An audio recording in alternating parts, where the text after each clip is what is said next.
कोण तुम्ही? आम्हाला विद्याच्या शास्त्रांना भेटायचं. आणि पाणी पाणी.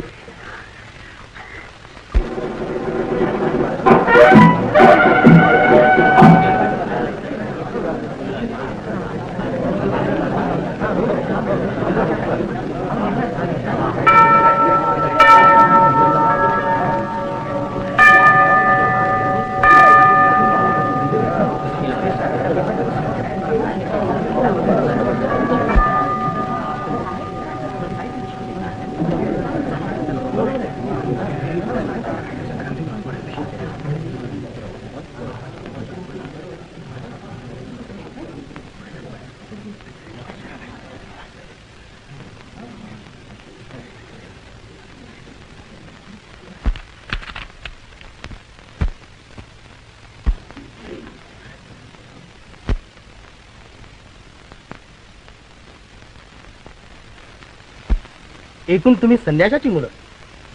यांना शुद्ध करून घेण्याकरता गंगाधर शास्त्र्यांनी आमच्याकडे पाठवलं आहे.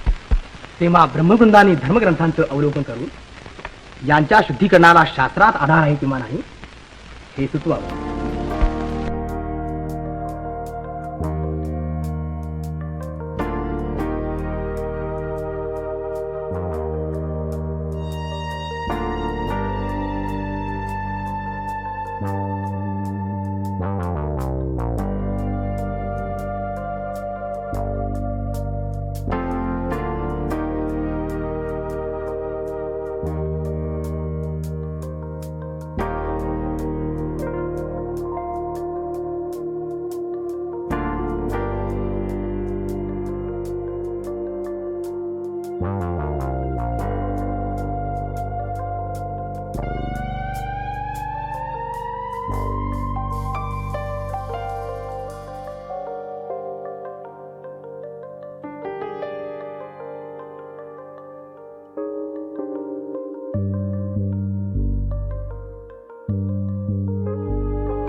मुलांनो, मुंजीच्या संस्काराने तुम्हाला ब्राह्मण करून घेता येत नाही.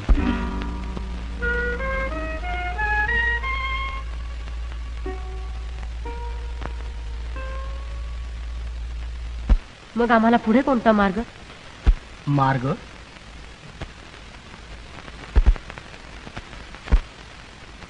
हे पहा, आम्हाला आमच्या धर्मशास्त्रांचाही बोध राखला पाहिजे आणि पैठणकरांचीही प्रतिष्ठा राखली पाहिजे. या सगळ्यांचा विचार करून आम्ही तुम्हाला मार्ग सुचवतो. तुम्ही आहात तसेच राहून परमेश्वर चिंतन करीत जा. अनन्य भक्तीनं कृष्ण परमात्म्याचं अखंड भजन करा, म्हणजे सर्व पापांचा नाश होऊन तुम्ही शुद्ध व्हा. वाईट वाटून घेऊ नका. तुमच्या बाबतीत आम्हाला दुसरं काहीच करता येत नाही. का? कारण धर्मशास्त्राप्रमाणे तुम्ही भ्रष्ट आहात. आम्ही भ्रष्ट कसे? संन्यासाची मुलं आहात तुम्ही. तुमच्या वडिलांनी दोन्ही आश्रमांची विटंबना केली आहे. त्याबद्दल त्यांनी देहांत प्रायश्चित्त घेतलंच आहे. त्यांच्या मुलांना देखील सुळी द्यावं असा तर शास्त्रार्थ नाही ना? शास्त्रात नाही ते सांगायला आम्ही काही शत्रू आहोत तुझे? असं संतापू नका आमच्यावर. आपण आमचे धर्मपिते व्हाल ह्या मोठ्या आशेने आम्ही आपल्याकडे धाव घेतली. आम्हाला जगातनं उठवणं किंवा आमच्या जन्माचं सार्थक करणं सर्वस्वी आपल्या हातात आहे. हे सगळं खरं, पण धर्मशास्त्रात संन्यासाच्या मुलांना मुंजीचा अधिकार नाही. त्याला आम्ही काय करणार? सगळ्या धर्मशास्त्रांनी असं सांगितलं आहे. हो हो, सगळ्या धर्मशास्त्राने असंच सांगितलं आहे. शास्त्रकारांच्या वेळी असली भानगडच निघाली नव्हती तर ते काय बोडकं सांगणार आपलं? मग आपला निर्णय धर्मशास्त्रांना धरून नाही तर? धर्मशास्त्रांच्या सारासार विचाराचा हा निर्णय आहे. धर्मगुरूंच्या सारासार विचाराचा निर्णय धर्माची थोरवी वाढवणारा असला पाहिजे. संन्यासाच्या पोरांना धर्मात घेऊन धर्माची थोडी वाढेल की कमी होईल? परिस्थितीप्रमाणे धर्मबंधन सैल करून किंवा त्यात बदल करून देखील धर्मगुरूंनी आतापर्यंत धर्माची थोरवी वाढवली आहे. मोठा आलाय अक्कल शिकवायला. संन्यासाची पोरटी तुम्ही. गंगाधर शास्त्र्यांनी पत्र दिलं म्हणून एवढा तरी विचार केला आम्ही. धर्मगुरूंच्या पायपोसाजवळ सुद्धा उभं राहण्याचा अधिकार नाही तुम्हाला. हेच ऐकायला आम्ही इतक्या लांब आलो. पैठणचं धर्मपीठ हेच सांगून आम्हा 4 पोरक्या मुलांची हत्या करणार. परमेश्वर सगळ्या विश्वात भरला आहे. सर्वाभूती आत्मा एकच आहे. हा भगवान श्रीकृष्णाने गीतेत सांगितलेला माणूस धर्म तरी आपल्याला मान्य आहे ना. मग आम्हाला शुद्ध करून घेणं आपल्यासारख्या धर्मगुरूंना का अवघड वाटावं. वा, मोठा शहाणा आहेस की. वेदांताचा शब्दशः अर्थ घेतला तर जगातले सगळे व्यवहार उद्या बंद करावे लागतील. साप, विंचू, कुत्र, मांजर, गाढव, घोडं सगळ्यात एकच आत्मा आहे म्हणून सगळीच माणसं आहेत असं म्हणतो उद्या. मग सर्वाभूती आत्मा एक आहे. सर्वाभूती आत्मा एक आहे. बघ बघ, बाहेर तो रेडा चाललाय. ए, आण त्या रेड्याला इकडं. त्याचं नाव देखील ज्ञानात आहे. मग त्याचा आणि तुझा आत्मा एकच का? होय, एकच आत्मा सर्व रूपाने नटला आहे. त्याचा आणि माझा आत्मा एकच आहे. हं? असं मग फोड बघू त्याला तुझ्यासारखी वाचा. आण रे, आण त्या रेड्याला इकडं. चला चला, फोड बघू त्याला वाचा. फोड.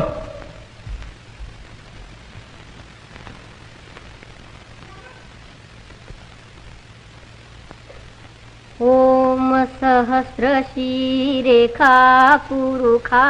हा, तोंड बंद करा होता. वेद म्हणण्याचा तुला मुळीच अधिकार नाही. का? आमची तुला आज्ञा आहे. वेदातला एक अक्षर तू उच्चारू नको. परमेश्वराची प्रार्थना करण्याचा अधिकार सगळ्या जीवांना आहे. ओम सहस्र शीरेखा पुरुखा सहस्राक्षात सहस्रपात.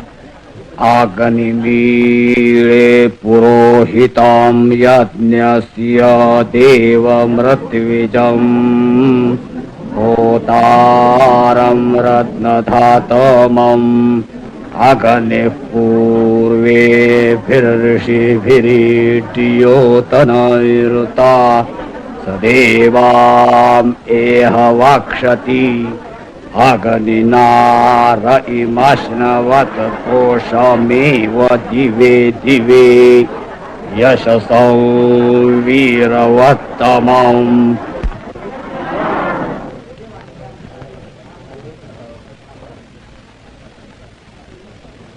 ज्ञानेश्वर, आम्ही ओळखलो नव्हतो तुम्हाला.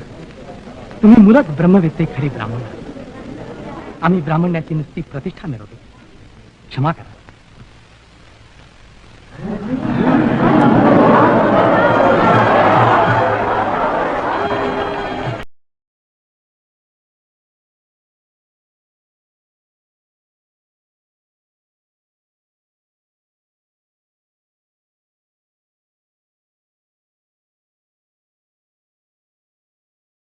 खरोखर तुमच्या रूपानं परमेश्वरानाच अवतार घेतला आहे.